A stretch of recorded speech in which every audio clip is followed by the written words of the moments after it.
I'm in a good mood today, and I've been feeling good recently, and I kind of wanted to talk about that, and basically the things that I've been doing recently to help my overall mental health and life. Now, whether or not you've been following a long time or if how you came to my channel is through my mental health videos, you know I have a rocky relationship with it, many ups and mostly downs. But we're in a good place right now. We've been riding a good wave for a while, and I kind of just wanted to share the habits and lifestyle choices that have been supporting that, good mood and good feeling for me. These are obviously things that help me personally. They're not gonna always work for everyone. They might not work for you. It's more or less just like examples. It's not advice. I'm not qualified for that. I know what it is to be completely out of control of your mental health. For me personally, it's a completely chemical imbalance. It's completely internal. No amount of habits I do are gonna fix something that is a chemical imbalance. And I know how frustrating that can be when people tell you like, oh, just do these healthy habits, fucking drink your water and exercise. Yeah, no, that's not gonna help me at the end of the day when there's a bigger problem to address. So that leads me into my third thing is I do take medication, and I take both a mood stabilizer and an antidepressant, which have dramatically, inexplicably helped my mental health. Again, this is not medical advice. I'm not telling you you need medication, but if that's something you're interested in, definitely go to your doctor to help with that, because I couldn't do any of these habits if I didn't first address the chemical imbalance with proper medication. That all needs to get out of the way first, and I am not ashamed at all of taking medication. Again, this is not me promoting it or telling you to do it. It's such a fine line, but that is something I do to help me personally. Okay, that's enough. I tried to keep it short. Let's get into the actual things that I want to discuss that have just been really helping to support maintaining and upkeeping a happier lifestyle and mental state. I don't know about you, but I don't feel like sitting here talking the entire time, and I don't think you're gonna respond well to that. So I'm gonna do things while we talk, okay? The first thing I think that can help anybody with any sort of perfectionist or procrastination mindset is what I like to call a reverse to-do list. Now, personally for me, to-do lists are both the key to getting things done and my personal hell, because if you've ever written a long ass to-do list to get your life together, to be like, I need to do all these things and then I'll feel good and then I'll feel accomplished, that's not usually how it works out. More times than not, you only complete a few things off the to-do list and then see the rest of the things that have been unchecked. And despite getting a few things done, you feel even worse than before because you see all these things that you didn't do. So what I recommend is doing a reverse to-do list, which is literally just writing a list of all the things that you get done. Which I know a to-do list is there to give you structure and give you the idea of things you have to do, but just starting with one thing at a time and then checking it off and then adding that to your list, you're not losing any value. You're only gaining things. You're only putting things on the list. It's kind of like a gold star system, Every time you do something, you get a little gold star. Every time you do something, it adds to the list. And then you feel a better sense of accomplishment as the list gets longer, rather than starting with a long list and it taking forever to get shorter. So again, instead of beating yourself up for not completing your 15 thing checklist, yet you complete 5 of them, that's 5 things you completed. Yes, that's still 10 things you didn't, but if you don't have that list of things unchecked and you only have the 5 that you did, that's 5 more than 0. This is my mindset. Start with 0, and everything you do is always greater than 0. You can't start with 20 and then feel satisfied doing 10, but if you start at 0 and add 10 on, then it's like a mind trick for yourself, okay? Reverse to-do list. Try it out. Give yourself some gold stars. This is gonna sound so annoying, so irritating, especially if you're in the state right now where you're not feeling good and you are depressed. Because there's nothing worse than when you're already feeling terrible and then someone's like, just think positively. Yeah, no shit. I wouldn't be depressed if I could just think positively. But try to think positively. What I mean by this is try to catch yourself on your negative thinking, because it's really, really easy to spiral. Oh, this plant is dead as hell. This one, that's not coming back. So easy to spiral and be a hater and be a negative Nancy. And honestly, sometimes it feels good. Sometimes I'm not even gonna deny it. Feels good to be a hater, feels good to just spiral into your negativity, just give into it. Truly, I believe that's healthy every once in a while. You can't just never not be negative, You can't push away all negative and angry or sad emotions. I always give myself a day to be just a straight hater, but I know it's I don't actually mean it. I'm just venting out my problems, okay? But on most other days, if I'm not in the depths of hell and I'm partially on the come up of feeling better or actively trying to make myself feel better, I try to really catch myself on saying negative things and negative thoughts, especially really bad affirmations about yourself. I'm so stupid, I'm so ugly, I'm so whatever. These thoughts they come and they fucking beat you down. And even if I'm not completely invalidating them and being no, you're so beautiful, you're so smart, I just try to shut them down and just not think about them. Again, much easier said than done, I know, believe me. But an example of this recently is that I've been struggling a little bit in the money department. I just have had a lot of things I've had to pay for, and then a lot of things just not getting paid for. So I've been really stressed and anxious about money recently. And like, yeah, I can make a joke here and there, like, oh, I'm broke, or like, oh, I can't buy that, I'm too broke right now, I'm poor. I say that maybe once as a joke, and then I try to catch myself from saying that anymore. Because the more you say it, the more you're going to believe it, and the more it's going to manifest that way. Now, every time I'm about to think or say, like, oh, I can't afford that, or I'm broke, or I'm poor, when, you know, maybe I actually cannot afford that right now, I just rephrase it. I'm like, look, I'm just not going to buy that right now because I'm focusing on saving money. I'll be able to buy that in the future, just not right now. Yes, that is something I want right now, but it'll be just as satisfying getting it later. You see these little changes? Again, I personally think it's healthy to let a little hater out every once in a while, as long as you're not like hurting people or like being a bitch to other people or whatever. But the other 95% of the time, I really try to catch those thoughts and shut them down. And again, even if you're not replacing them with healthy thoughts, just being aware of them helps you recognize them more quickly in order to then later, when you're like feeling better or like mentally stronger, then be able to shut them down and replace them. Being aware of your mind, which I know sometimes we don't want to be. I know, sometimes I want to be brain dead and not have a single thought ever, but unfortunately we have them. Now I have something called PMDD, which is pretty much just a severe form of PMS. So basically already being depressed and anxious and then having hormonal imbalances around my period create the perfect storm. I don't even know the words to describe this without this video being taken down. The perfect storm around the week before and after my period of basically just wanting to clock out of Earth. Yeah. Something about my hormones interacting with my brain chemicals just make the time around my period absolute hell. I get extremely depressed, anxious, body dysmorphia, and it's literally the worst thing I would never wish on anyone ever. So if you are someone that experiences a period, whether or not it's to this severity, whether or not you're diagnosed with PMDD, which is also very hard to get a diagnosis, a practice that has helped me so much and quite literally changed my life is cycle syncing. Now again, this is if you experience a period, and this is not medical advice, this is just something that's helped me. But cycle syncing is pretty much just being very aware of your period, what phase you're in of each cycle, and then syncing up your lifestyle choices to each of those phases. Now personally, I feel like I was just so uneducated about periods despite having all of these problems. Sorry, this is gonna probably sound choppy and not all together because I'm trying to like piece it together as I'm talking. But learning about my period and then learning about how to align my life to my period, game changer. So where I got most of the information from is this book called In the Flow. And I want to emphasize that this is not like a diet. This is not a workout regime. This is not anything structural or lots of rules. This is just simply about kind of like rearranging the things you already do to fit more in the time slots of your period, which I like because I don't want to ever be on a diet. I've already been through those phases where I was calorie counting and restricting, where I felt like I had to do certain exercises or work out a certain amount, and it's stressful. No one wants that, okay? This is very just like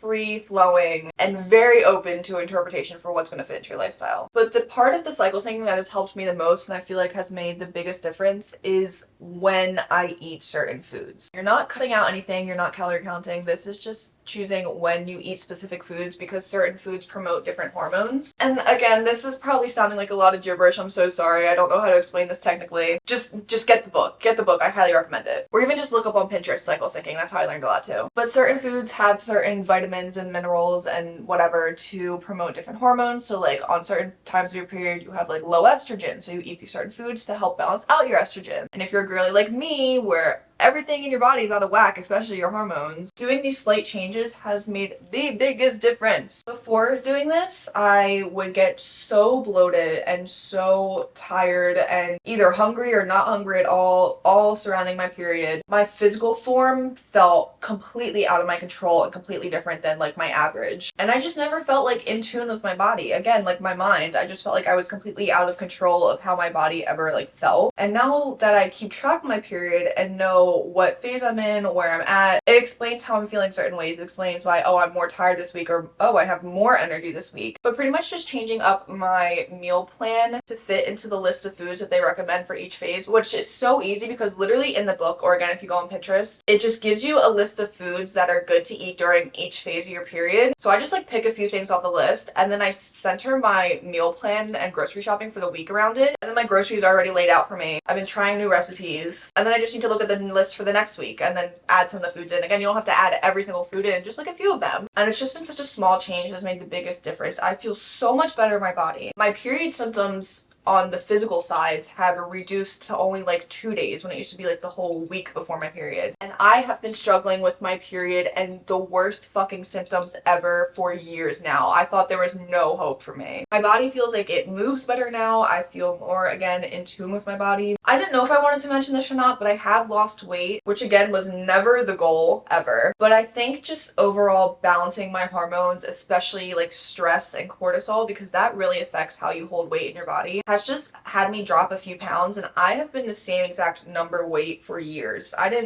just accepted that my average, but I dropped a few pounds. I was like, whoa. I didn't really expect that to ever go away. I think it was just a few pounds of like stress and imbalanced hormones I was holding on to. Ugh, I always feel so weird talking about weight and body and whatever, but again, this is not medical advice, please. This is just my experience. But yeah, okay, hopefully some of that made sense. Hopefully you got some of that out of my broken explanation. But if you're interested, if you have a period or if you struggle around your period, I definitely recommend checking into cycle syncing. Get the book, I'll like link it down below. If you want to go the free route, literally just research it on Pinterest. Just look up cycle syncing foods for your phases. It's been a huge game changer. I literally felt the difference within like the first 2 months of doing it, and then last month or the month before, I like kind of fell off of it. I didn't really follow it, and I felt the physical differences. I just felt so out of line of my body. I felt so sluggish and tired and like just icky. And then I hopped back onto it, and like a few days back into like eating the right foods during the right times, I was like, oh my god, I feel so much better. We're gonna go for a quick Trader Joe's run because I tried to buy their pumpkin spice coffee the other day and they were out of stock, so they told me they were restocking, and hopefully it's there because I am your classic basic white girl bitch. I love myself some pumpkin spice. Okay, let's go. Thought of another thing as I was walking out of my apartment and getting into my car. Getting ready for the day, getting dressed, and not feeling like garbage helps a lot. And again, girlies, believe me, I sympathize. I've been there in the depths of hell where I haven't gotten up and brushed my teeth in days. But on days where I do feel okay enough to do something with myself, it just helps me so much because I don't feel as self-conscious. I'm not so worried about what I look like. If I do end up having something I have to do, like right now, just running to Trader Joe's, I'm like, okay, now I don't feel super self-conscious and gross and terrible about myself. Like, I feel like that's pretty self-explanatory, you know? You wanna know my biggest life hack, my biggest tip? Slick back hair. Slick back hair. I don't care how dirty my hair is. I could have not showered for a week. I could be at the lowest point in my life, but I put my hair in a slick back bun, I look like I got my shit together. I look like I got it together. And everyone else thinks so too. Even if I'm wearing no makeup, skin is breaking out, as long as I wash my face, brush my teeth, and slick my hair back, I'm on top of the world, baby. And then also having like a go-to uniform for the days where like you're like, okay, I don't want to feel like garbage, but I also don't want to get dressed. Just find something that makes you feel comfortable and like you know will always work. For me, if you've ever seen any of my videos, it's those specific like razorback high neck tank tops. I feel like I look best in them. So whenever I do not feel like putting an effort into an outfit, I'll just throw on one of those tank tops with either like jeans or biker shorts, and I'm like, okay, I know this is what makes me feel good. Didn't have to think about it, just put it on, we're good to go. Because again, a lot of these tips too can get overwhelming because you feel like you have to add a million things to your plate. You could shortcut it. Buy 10 exact tops of that same color or shape or size or whatever. Do your hair the same way every day. If it makes you feel good, doesn't fucking matter.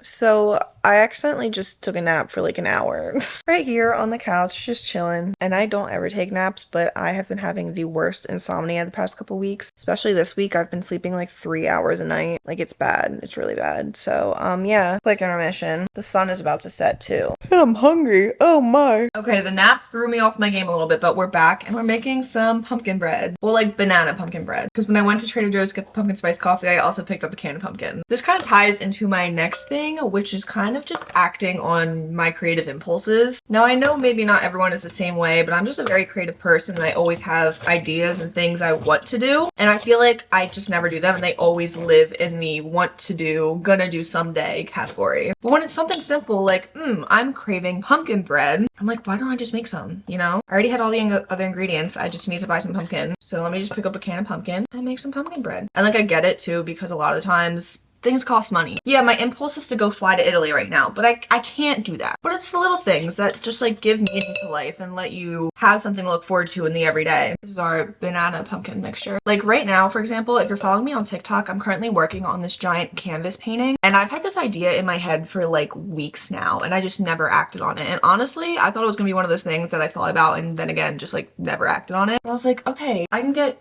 canvases from Michael's, super cheap. I literally got one like buy one get one free. I already have all the paints I need. And so I started the painting, posting it on TikTok, and it has literally gotten me millions of views and like tens of thousands of followers in the past week or two. And although that's not the end goal, I'm like, that's not something I would have experienced if I didn't just act on what I wanted to do. Now it's also very satisfying for me to work on this painting and complete it and have all these people support me and end up with this really cool body of work. And even if I don't like it, I end up learning a lot. I end up learning more skills and getting better. So that's for all you creatives out there. If you have an idea, if you want to paint, if you have a random book idea you want to write and you've never written a book before, just start writing. Even if it goes nowhere, just like go on those creative impulses, because they're so much more fulfilling than if you're like me, having a graveyard of undone things, that are like, oh yeah, I wanted to do that, or I should have done that, or why didn't I just do that? Those little things just like give me purpose. That's why I am the collector, the master of hobbies. That's why I have a million fucking hobbies, because if I don't try all these different things that I like want to, that my brain thinks of, then I'm just gonna like sit there and do nothing all the time. And that's what makes my life personally interesting. I know everyone else has different interests, could be sports, could be whatever, but hobbies and creativity make my little world go round. So just acting on them instead of pushing them aside helps give my life some purpose and makes it fun. This looks and smells amazing. Wow. Oh, I can't wait to eat this in the morning with my pumpkin spice coffee. Romanticizing the mundane makes life worth it. Because let's be honest, majority of life is the mundane things. Unless you got the budget for it, we're usually not always taking big trips or huge jumps in our lifestyles. Usually pretty average on the day-to-day basis. And to make each day a bit more memorable, a bit more fun, is just choosing to do something, you know? I love a good rot day. I love a good day where I just rot in bed all day when I'm like conscious of it and I'm actively choosing to do that. But other days when I don't want to do that, I'm like, okay, let me just pick out of my million fucking hobbies and do something. And it doesn't have to mean something in the grand scheme of things. Me making this pumpkin bread is not changing the world, but it is making me happy right now. All that matters. I was gonna go to the gym today and use that as like a transitional talking point, but now I don't feel like going and it's dark out, so I'm definitely not going to the gym right now. But in terms of like my physical health and well-being, I just think the biggest tip is to do whatever feels best for your body. I can't and don't want to give you any sort of workout routine or advice because everybody's body is different and also everyone likes different things. I hate running. I hate high intensity workouts. Those like HIIT workouts where it's like all those jumping and punching and blah, whatever. I hate those. They make me actually miserable and I'd rather not work out than do those. But I love slow and controlled workouts. I like lifting weights and like really doing it deep and slow. Sounds a little sussy when I say it like that. And I love walking. Honestly, if I could give one tip in the physical department, it would be to start walking. Walking is so good for your health and it's easy to do, obviously, if you're able-bodied. There's no pressure. I use it more as like a leisurely thing. I just put on my headphones, put on a podcast, and take a walk. It could be 20 minutes, could be 30 minutes. Work your way up to an hour, even if you just do that a couple days a week. Walking has helped me many times in the phases where I've just not been active or in the gym, or have been too weak or tired or sad to go to the gym and do what I normally like to do. Walking is that girl. Get your hot girl walk on. Like, I truly stand behind and believe a hot girl walk. Speaking of walk, now we're getting into a transition point, right? Honestly, one of the biggest factors that contribute to my overall health and well-being and happiness is my pets. Hands down, I would honestly not be here without my pets, specifically Zoe. Like, yes, I love Miso. I love her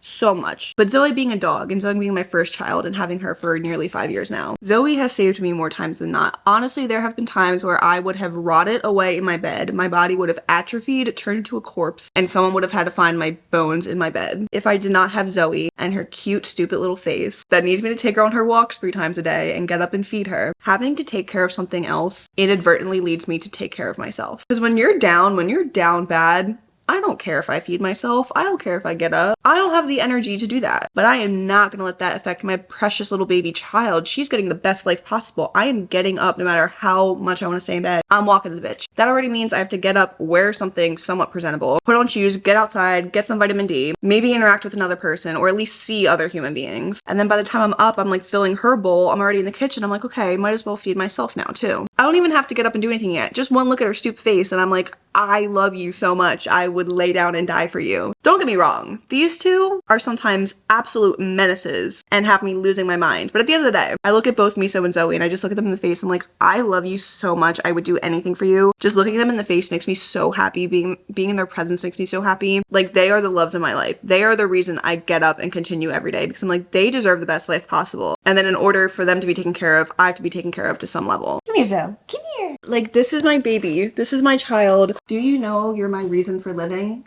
Do you know that? Do you know you are the love of my life? Like, this is my child, and I would do any and everything for her, and she brings me infinite joy that I just can't get from anywhere else, no matter what. Obviously, again, this is not me telling you to go out and get a pet if you are not capable of taking care of one, or not financially responsible or whatever. But for me personally, my pets are what makes my world go round. Except for Miso right now trying to eat a plant. No. No, don't do that. Pumpkin bread is done, and obviously I have to try a piece before we finish this video. I love the fall so much. I love everything about the fall. A freshly baked warm loaf of pumpkin bread? What else does a girl need besides for some Prozac? Okay, well, thank you guys so much for watching. I hope you enjoyed this video. I hope you got something from it. I really enjoyed talking to you. I'm kind of doing the style video where I just talk and do things throughout my day. So if you liked that, let me know. And if you have any more tips or advice or things you like to do, definitely leave comments. And I want everyone to be very nice to each other in the comments and help each other out. Because again, we all have different experiences, and what works for me might not work for other people. But maybe if you share something that you do, it might work for someone else too. Okay. Goodbye. Love you all.